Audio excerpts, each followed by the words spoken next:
Hi friends, welcome back once again.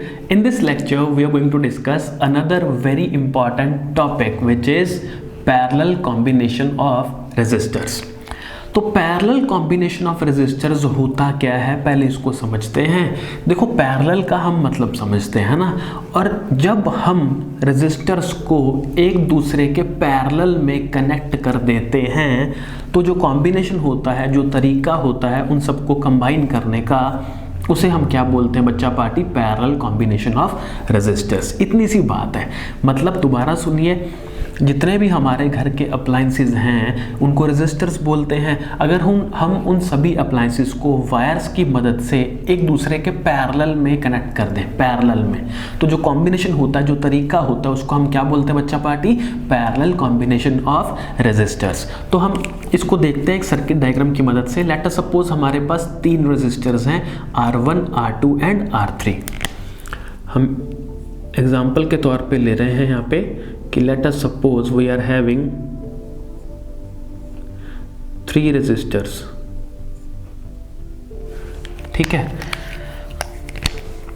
which are connected in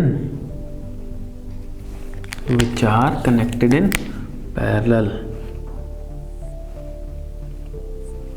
ठीक है, let suppose this is resistance R1, this is R2 and this is R3। कोई दिक्कत नहीं है। ठीक है, let suppose this is battery of voltage V। ठीक है, करंट लेट सपोज कितना मान लेते हैं हम? I मान लेते हैं, कोई दिक्कत नहीं है। ठीक है, आप अगर ध्यान से देखें इस सर्किट में ये 3 रजिस्टर जो R1, R2 और R3 हैं, ये तीनों एक दूसरे के साथ किस में है? पैरेलल में है ना। इसलिए हम बोलते हैं कि ये पैरेलल कॉम्बिनेशन ऑफ रेजिस्टर्स का एक तरीका है। ठीक है, रेजिस्टर्स को कंबाइन करने का या कनेक्ट करने का सर्किट में ये वो तरीका है जिस तरीके में हम सभी रेजिस्टेंसेस को एक दूसरे के पैरेलल में कनेक्ट करते हैं। ठीक है, अब पैरेलल कॉम्बिनेशन का मतलब क्या है, ये तो क्लियर हुआ हमें। इसकी पहचान क्या है? पहचान इस सर्किट से ही पता लगेगी हमें। देखो लेट सपोज ये जो जंक्शन है, इस जंक्शन को हम पॉइंट A नाम दे देते हैं। ठीक है, अब देखो पॉइंट A तक एक ही वायर थी। पॉइंट A तक, यहाँ से बैटरी से पॉइंट A तक we were having only 1 wire, सिर्फ एक वायर। तो करंट क्या था? सेम I करंट फ्लो हो रहा था। बट क्या हुआ, पॉइंट A के बाद करंट ने देखा मेरे पास तो 3 वायर्स हैं, 3 रास्ते मिल गए मुझे तो जाने के लिए, है ना। अब करंट को अगर 3 रास्ते मिलेंगे तो करंट सभी रास्तों से जाएगा।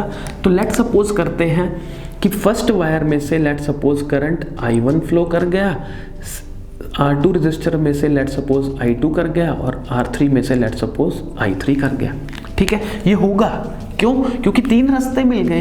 पहले तो एक रास्ता था तो आई जाते जा रहा था, अब 3 रास्ते मिल गए। हमने सपोज किया, माना कि पहली जो वायर है उसमें से I1 गया, सेकंड जिसमें R2 कनेक्ट है उसमें से I2 करंट फ्लो हो गया, और जिसमें R3 कनेक्टेड है उसमें से I3 करंट फ्लो हो गया।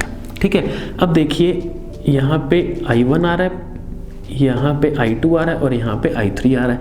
अब तीनों मिलकर दोबारा फिर यहाँ क्या बना देंगे? I बना देंगे, कोई दिक्कत है ही नहीं।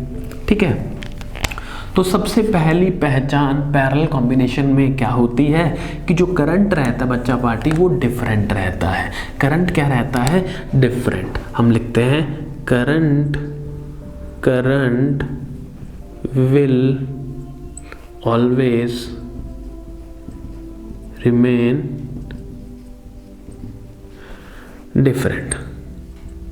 क्योंकि देखो वायर्स ही अलग अलग हैं तो करंट भी क्या होगा बच्चा पार्टी? अलग अलग ही तो फ्लो होगा ना, तो करंट रहेगा डिफरेंट।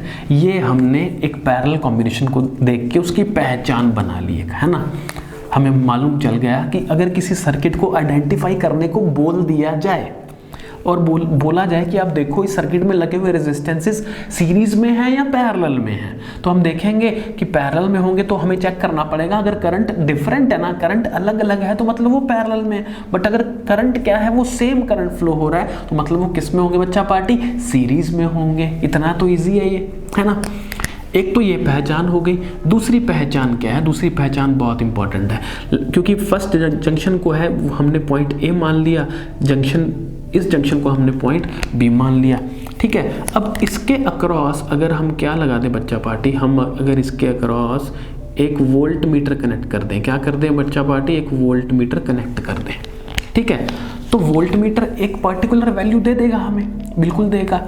ठीक है, अब मजे की बात यह है कि पॉइंट ए और पॉइंट बी के बीच में, between point A and point B हमारे पास R1 रेजिस्टेंस भी कनेक्टेड है, इन दोनों के बीच में ही है, R2 भी इन दोनों के बीच में ही है और R3 भी इन दोनों के बीच में ही है। ठीक है, अब हमने वोल्ट मीटर लगाया तो वोल्ट मीटर हमें पोटेंशियल डिफरेंस बताएगा across the points A and point B.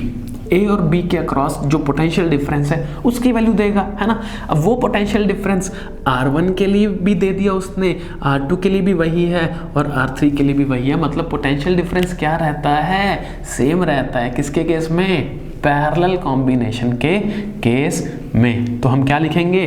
दूसरी पहचान क्या होगी बच्चा पार्टी कि पोटेंशियल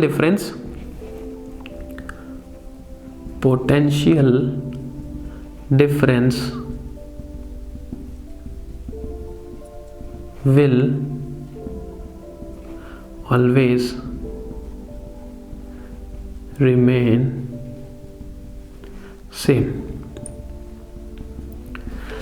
ठीक है जी, क्योंकि सेम पॉइंट्स के बीच में लगे, बिटवीन ए और बी लगे हुए हैं। ठीक है, और ए और बी के अक्रॉस हमने वोल्ट मीटर लगाया और देख लिया कि ए और बी के अक्रॉस पोटेंशियल डिफरेंस कितना है। वो R1 के लिए भी वही वैल्यू है, R2 के लिए भी वही है और R3 के लिए भी वही है। मतलब तीनों के लिए पोटेंशियल डिफरेंस की वैल्यू क्या आ गई बच्चा पार्टी? सेम आ गई। यही तो पहचान है पैरेलल कॉम्बिनेशन ऑफ रेजिस्टर्स की। ठीक है, कि करंट क्या रहेगा? करंट रहेगा डिफरेंट, क्योंकि अलग अलग वायर्स हैं, बट पोटेंशियल डिफरेंस क्या रहता है बच्चा पार्टी? सेम रहता है। ये बिल्कुल अपोजिट है किसके? सीरीज में। सीरीज में क्या होता है? करंट सेम रहता है और पोटेंशियल डिफरेंस जो होता है वो अलग अलग होता है। बट इसमें क्या है? करंट क्या रहता है? डिफरेंट रहेगा और पोटेंशियल डिफरेंस क्या रहता है बच्चा पार्टी? सेम रहता है। वो सेम क्यों रहता है वो हमने डिस्कस किया कि पोटेंशियल डिफरेंस क्यों सेम है और करंट डिफरेंट क्यों है, वो भी हमने इस टॉपिक में अभी इस सर्किट की मदद से, इस एग्जांपल की मदद से हमने इसको डिस्कस किया, स्टडी कर लिया, समझ लिया अच्छे से। ठीक है, so this is all for this lecture guys. See you very soon in the very next lecture. Till then, thank you so much.